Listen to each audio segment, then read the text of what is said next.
বিল্লাইলি one নাহারি ওয়াবতিগাউ মিন ফাদলিহি।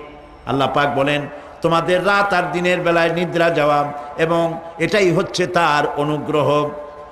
রাত আর দিনের নিদ্রা যাওয়ার পরে আমার অনুগ্রহ অর্থাৎ রিজেক তালাশ করার জন্য শরীরের ভিতরে মনের ভিতরে হাত পায়ের মধ্যে কর্মের উদ্দীপনা আমি তোমাদের দিয়ে দেই।